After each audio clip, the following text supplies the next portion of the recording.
Today, delegates from across the world are converging on Vatican City to discuss the future of the Catholic Church, including some hot-button issues that have previously been considered off-limits for discussion. For the first time, women will have a seat, a voice, and a vote at the table alongside bishops.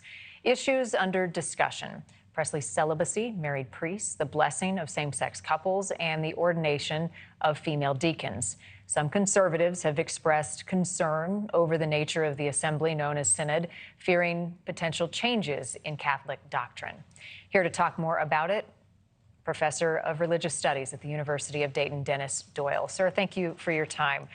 Let's start with the Synod's process here and potential changes on the horizon. How's that being received among Catholics as a whole?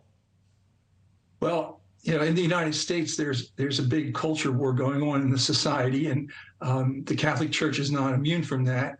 I would like to think that the Catholic Church would have special gifts in overcoming the culture wars, and I think that's what Pope Francis is actually trying to do on a global basis.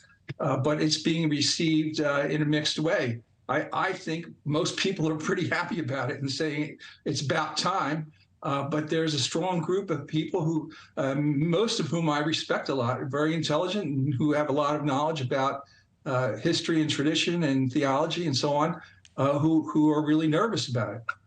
So you look at some of these issues: celibacy, married priests, the blessing of same-sex couples. It is very progressive, as you stated. Too progressive to actually result in change, though? Well, I think any changes will still be slow because the Synod itself is a deliberative process. It doesn't arrive at final decisions. Final decisions are still up to the bishops and the Pope. But I do think it will lead to some changes, sure. And it's true. It's really from a very conservative standpoint that just discussing these issues would be considered to be progressive. And it seems to me that it's obvious that these issues need to be addressed, that there have been many social and cultural changes in the world in the last 50 years and more, and not all of them are bad. And there's really a need for discernment about these things. And Francis is trying to bring people together to talk about it in a way that would transcend these culture wars. And all voices are to be included, and that includes conservative voices. And the conservative voices should be part of what shapes whatever comes out of this meeting. Right, reflective of what those in societies are talking about at the dinner table every night, Catholics and others. Some of the conservatives have expressed doubts, though. What do you think is their biggest concern on a number of these issues? Well, many conservatives they certainly don't want change for the sake of change, nor would I, or nor would most centrists and progressives want just change for the sake of change.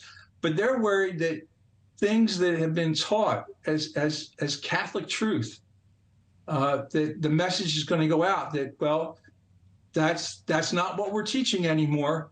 And that's a very complicated thing. And I think, like, for example, if there's going to be some openness to the blessing of gay unions, there really needs to be some explanation of, well, why were we teaching something else 50 years ago, and now we're teaching something that, at least for all apparencies, directly contradicts what we were teaching 50 years ago.